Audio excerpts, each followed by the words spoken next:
शिवसेना शिंदे गटाच्या एकही पदाधिकाऱ्याला ते बरोबर घेत नाही.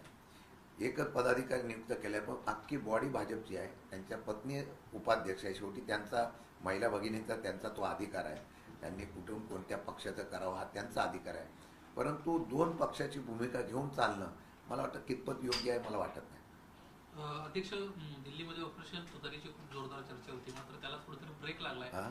ऑपरेशन तुतारीची खूप चर्चा होती आणि त्याला ब्रेक लागलाय अशी माहिती मिळते. कारण एकनाथ शिंदे कुठेतरी वरचढ होत आहेत भाजपला आणि त्यामुळे या तुतारीला ब्रेक लावला ऑपरेशन तुतारी. मला वाटतं की ह्या बातम्या सातत्याने देण्याचा प्रयत्न येत होतो की महायुतीमध्ये काय आलबेल नाही आहे.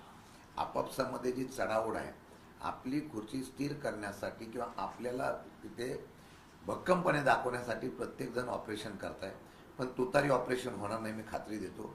पवारसाहेब आणि सुप्रियाताईंच्या माध्यमातून आमचे 8ही खासदार या असलेल्या देशाच्या सध्याच्या परिस्थितीमध्ये फार अभ्यासपूर्ण आक्रमकतेने सरकारच्या विरोधात त्या ठिकाणी आवाज उठवत आहे. मग इराकचं युद्ध असेल, अमेरिकेच्या या युद्धामुळे जी काय परिस्थिती निर्माण झाली असेल किंवा महाराष्ट्राच्या सध्याच्या परिस्थितीवर ते पूर्णपणाने सरकारच्या विरोधात भूमिका मांडत आहेत. त्यामुळे ऑपरेशन तुतारी वगैरे काही नाही. मला वाटतं की आता आमचे खासदार जे आहे ते महाराष्ट्र आणि देशाच्या हितासाठी पवारसाहेबांच्या आणि सुप्रियाताईंच्या विचारातून व्यवस्थितपणे काम करतात. त्यामुळे हे फक्त अफवा आहे. खरं तर वातावरणीय बदलामुळे मोठ्या प्रमाणात अतिवृष्टी जी आहे ती राज्यातल्या ग्रामीण भागामध्ये होताना पाहायला मिळते. काल देखील पुण्यामध्ये गारांसह पाऊस पडलेला पाहायला मिळतो. शेती पिकांचं मोठं नुकसान झालेलं आहे. सरकारकडनं अद्याप देखील जो काही नुकसान झालेलं आहे त्याची पाहणी करण्याकरता कोणतेही सरकारी अधिकारी ग्राउंड झिरोवरती उपस्थित झालेले नाही. गेल्या अधिवेशनामध्ये आम्ही हा विषय मांडला होता. मागचीच मदत मिळालेली नाही आहे. अतिवृष्टीमुळे आणि अवकाळीमुळे जी काय नुकसान झाले ती दिली नाही, हे राज्य सरकारने सुद्धा कबूल केलं. एवढंच नव्हे तर केंद्रातून अद्यापही राज्याला आर्थिक नुकसानीचा त्या ठिकाणी मदत मिळालेली नाही. वस्तुस्थिती आहे, इतर राज्यांना भेटली, आपल्या राज्याला दिलं नाही. हे उत्तराद्वारे आम्हाला सभागृहामध्ये कळलेलं आहे. मग माझं असं म्हणणं आहे की आता जी अवकाळी किंवा अशा प्रकारचा पाऊस पडतोय त्याच्यामुळे जे नुकसान होत आहे त्याच्यामध्ये सरकार खरंच शेतकऱ्यांच्याबद्दल अजिबात गांभीर्य घेत नाही आहे. शेतकऱ्यांच्या पेक्षा आता निवडणुकीला कसं निवडून यायचं त्यांना तंत्र माहीत पडल्यामुळे सामान्य लोकांचा प्रश्नाला त्यांना वेळ द्यायला गरज नाही. आज मुख्यमंत्री आसामच्या प्रचार दौऱ्याला गेलेले आहे, पण एकही मंत्री अद्यापही अवकाळी पाऊस झालेल्या ठिकाणी गेला नाही. हे महाराष्ट्राच्या शेतकऱ्यांचा दुर्दैव आहे. पुन्हा एकदा सुनील शेळके यांनी काल विलिनीकरणाचा मुद्दा उपस्थित केला. सुनेत्रा पवार यांच्यावरती सगळं काही अवलंबून आहे असं ते वारंवार म्हणतात.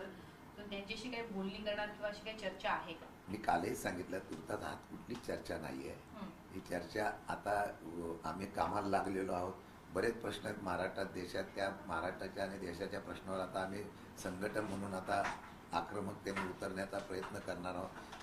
सध्या तरी ही चर्चा अशी कुठेच नसल्यामुळे त्याच्यावर काय आज भाष्य करणं योग्य नाही. शरद पवारांच्या नेतृत्वात जर ते येऊ पाहत असतील तर ते त्यांना तुम्ही ऍक्सेप्ट कराल? अशी चर्चाच नाही ना. असं चर्चाच नसेल तर मी सांगायचं, मी आता अध्यक्ष म्हणून तुम्हाला सांगतो अशी कुठली चर्चा झालेली नाही आहे. कालही मी सांगितलं, आजही सांगतो, आम्ही आता फक्त पक्ष वाढवणे, पक्ष मजबूत करणे आणि त्याचबरोबर महाराष्ट्रामध्ये पर्याय उभं करणं एवढंच आमचं काम सध्या. ऑपरेशन तुतारीच्या अनुषंगाने दिल्ली विमानतळावर एकनाथ शिंदेंना, निलेश लंके, मोहिते पाटील, बाळामाशी अनेक मंडळी भेटली होती अशी माहिती समोर येते. तुम्ही राज्याचे अध्यक्ष आहात, तुमचं त्यांच्याशी काय बोलणं झालं का? त्यांचं काय अजिबात याच्याबद्दल आश्वासनं दिली जात आहेत का एकनाथ शिंदेकडून? अजिबात अशा पद्धती कुठली चर्चा माझ्या कानावर नाही. मी स्वतः संबंधित आमच्या सगळ्या लोकांशी चर्चेमध्ये आहे, पण कुठल्याही प्रकारची अशी चर्चा कुठेही नाही हे मी ठामपणाने सांगतो. सर, जवळपास 71 लाख लाभार्थी महिला जे आहेत त्या लाडकी बहीण योजनेतून वगळण्यात आल्याचं कळतंय. कसं पाहिलं? मी मागेही सांगितलं होतं, निवडणुकीच्या अगोदर त्यांनी त्याप्रमाणे निर्णय घेतला आणि सरसकट वाटून निवडणुकीच्या माध्यमातून ते फायदे घेतलेले होते असं दाखवून आता त्या लाभार्थी महिलांचं त्या ठिकाणी नाव जर कमी करत असेल तर दुर्दैव आहे. माझ्या माहितीप्रमाणे 71 लाख अजून त्यांचा सर्वे चालू आहे.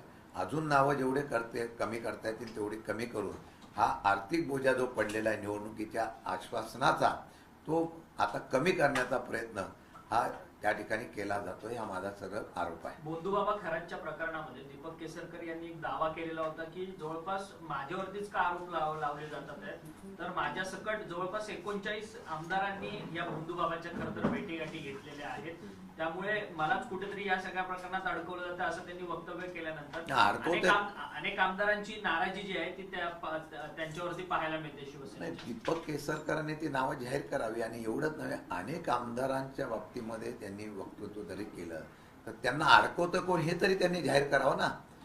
त्यांना अडकवतो कोण? आता मला तर कळलं की खरातांच्या भावाला हे पोषण आहाराच्या बाबतीमधलं कॉन्ट्रॅक्ट दिलं गेलेलं आहे.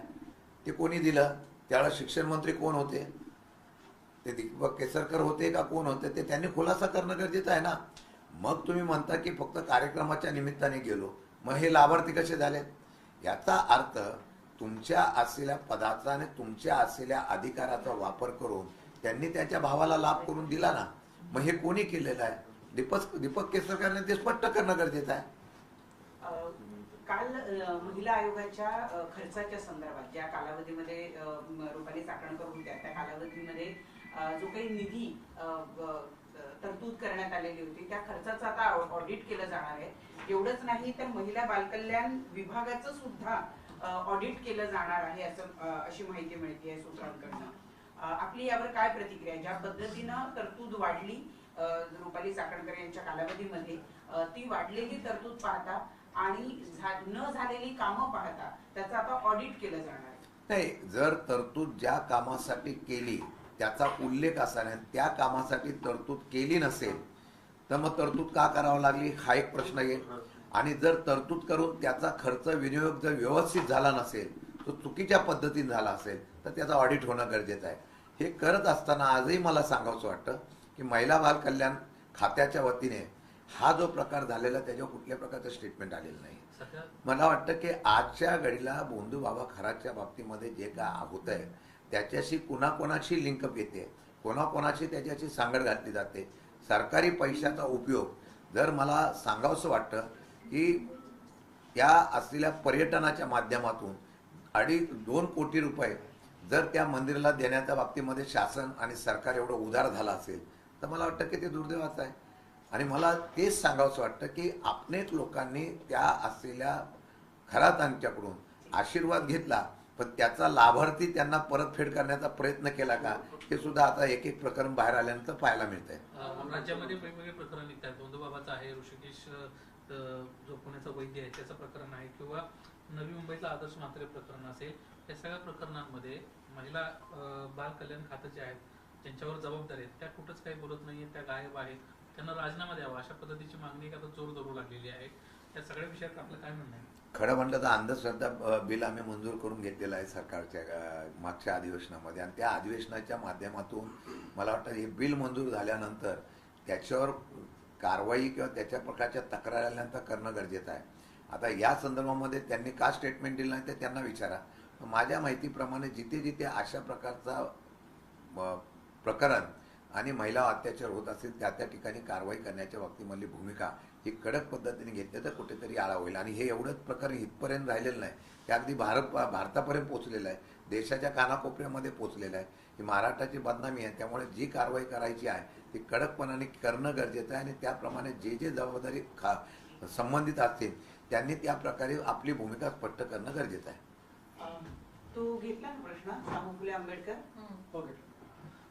साहेबांचा दौरा फिक्स आहे, साहेबांचा दौरा नाही. सर, आज से आपकी पार्टी की मीटिंग शुरू होने वाली है. इस मीटिंग में क्या क्या निर्णय होंगे और ये पार्टी मीटिंग का वजह क्या है? नहीं, अभी हम लोग कल से मीटिंग शुरू कर दी है. उसमें कल जो लोग हमारे स्थानिक स्वराज्य इलेक्शन में चुन के आए उनके बारे में हम लोग ने उनको सम्मानित किया है. 4 दिन लगातार महाराष्ट्र के डिस्ट्रिक्ट वाइज हम लोग मीटिंग ले रहे हैं.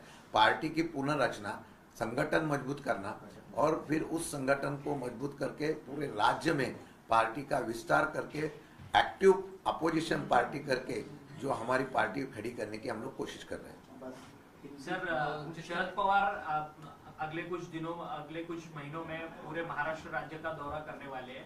उनका दौरा किस तरह से रहेगा और इस प्लानिंग कुछ पार्टी की तरफ से हुई है क्या उनके दौरे? नहीं नहीं, हमने तो अभी पार्टी की संगठन को मजबूत करके, जो पार्टी को मजबूत करके खड़ा करने के बाद फिर हम लोग एक्टिव होने के लिए शुरुआत करेंगे। उसके बाद हम लोग अलग अलग इशू में आंदोलन करेंगे। महाराष्ट्र की सरकार के जो खिलाफ आवाज उठाने की काम है वो हम लोग पार्टी मजबूत करने के बाद करेंगे। और दूसरी बात है, उसके बाद पवार साहब जब भी उनका वक्त देंगे तभी महाराष्ट्र में हम लोग उसकी भी मीटिंग और दौरा चालू करेंगे। Thank you.